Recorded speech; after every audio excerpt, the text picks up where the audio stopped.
sticking with us. Viewers usually get hungry after the first break, so here's Glenn with some people who really know how to cook.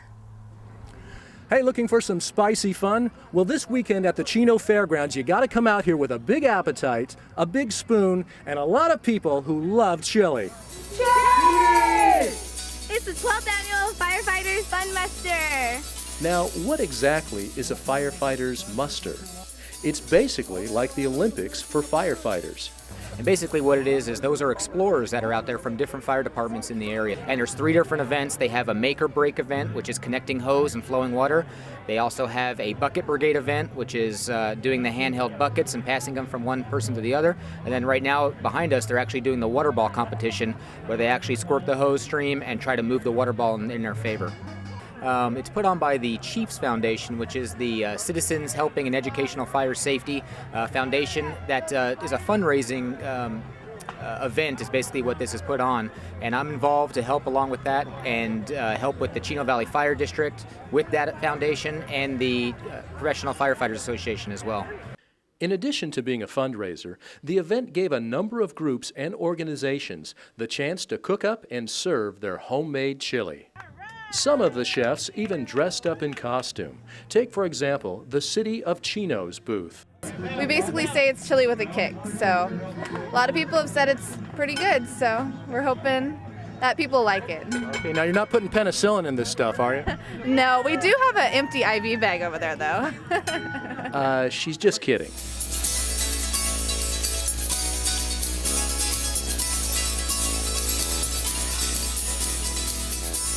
After all the games were over and the chili was consumed, only one question remained. Who was going to clean up all those dirty pots and pans? From the Chino Fairgrounds, this is Glenn Ross reporting. Our next feature has to do with the sport of arm wrestling. You know, Kara, in my past, I've wrestled with my finances, I've wrestled with my personal life and my career, but I've never arm wrestled. How do you think I would do? Well, I think I could take you. Nice. Get ready, here comes the 2nd annual Arm Wrestling Challenge.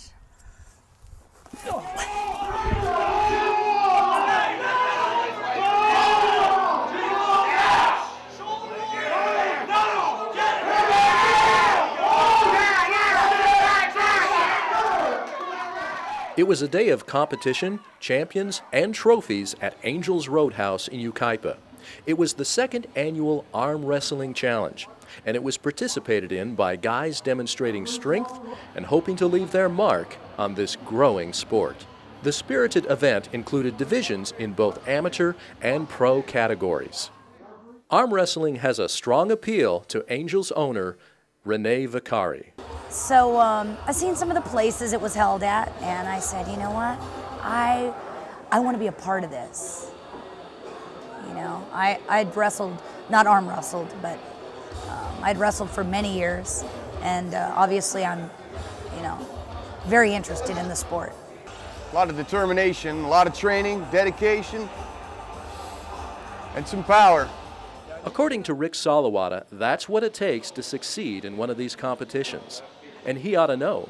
He's a 5-time silver medalist and arm wrestling champion. Rick talked with us about the sport and how it's grown and gained respect. The first 10 years, maybe the first 9 years, I couldn't get a DVD of a tournament that I was at. Now you can watch live streams on Arm TV, armwrestling.com. So you can sit right in your house and watch a tournament all the way across the country now and buy DVDs. It's going to be in the Olympics in 2012. It is growing leaps and bounds these days. Even though it was all about good sportsmanship, every match was taken seriously by the competitors. Take a look.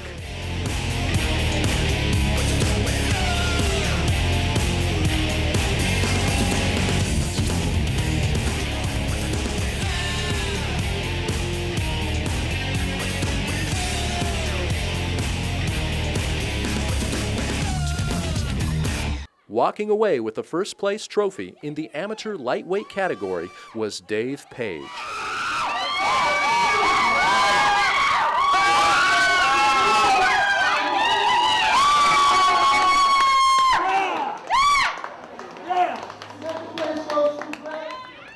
I went undefeated against 4 4 persons, and won every one. Bob Easer, who puts on the event, who's a world champion himself, was rather shocked that I was able to go undefeated against some rather worthy opponents. So I was the underdog, and there were quite a bit of upsets this day. So lucky me, and it seems to come natural, and I'm hoping with some more training with Bob Easer's team that I'll be able to take it to a professional level. An event like this takes sponsors, and the Roadhouse had them here today. Sponsors like Fast Time Magazine, Trophy Wife Clothing, Con Artist, and EX Energy Drink. Of course, whether you were a spectator, a sponsor, or a champion, everyone took time out to pose for pictures, show off, and just have a good time.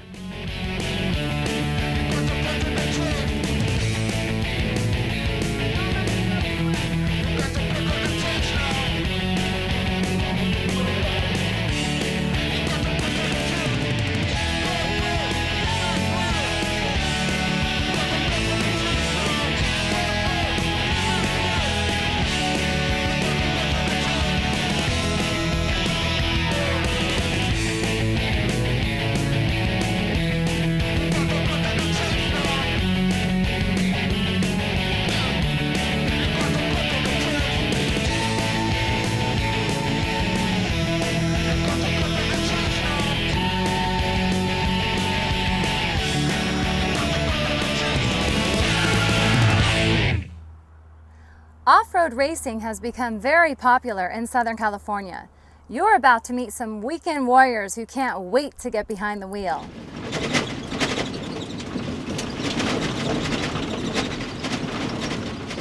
The drive-in was a bit rough and dirty.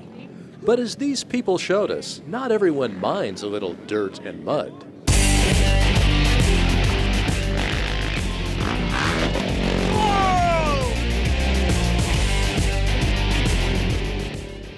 These weekend warriors have all come out to the Lake Elsinore Motocross Park for a little off-road racing.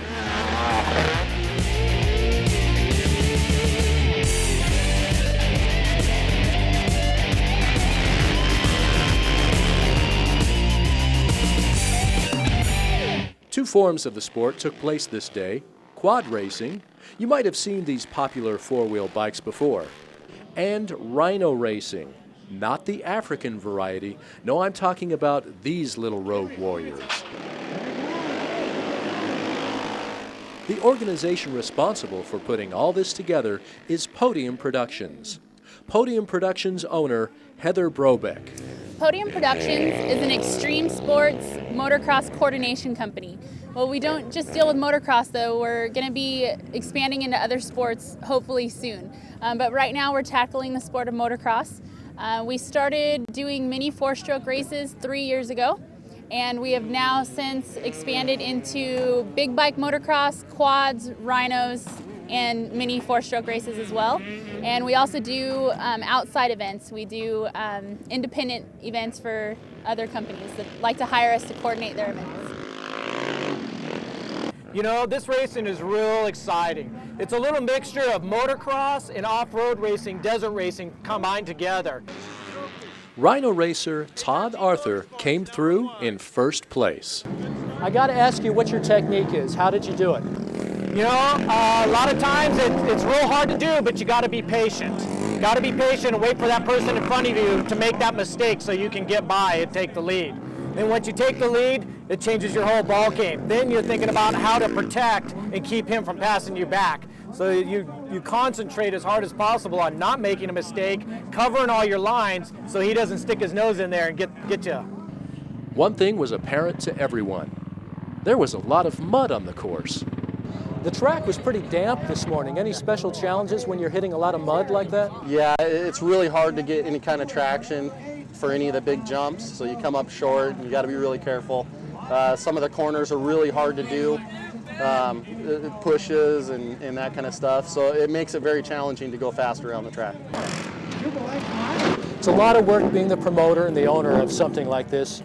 You ever miss being out on the track yourself? I do. I am an off-road racer.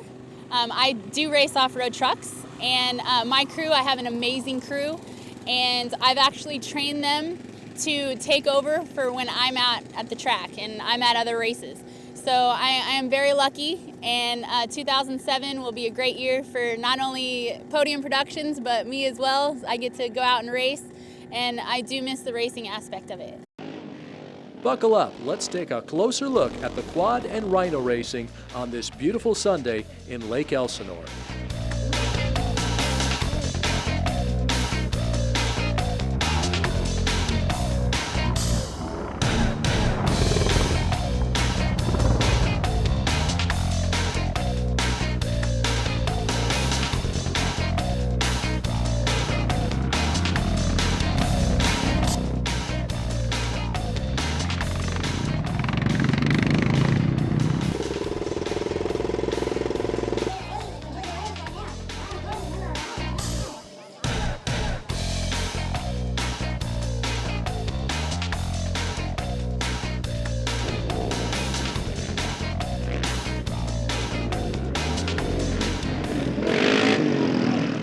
If all this looks exciting to you and you want to learn more about Podium Productions and their racing schedule, check out podiumproductions.com.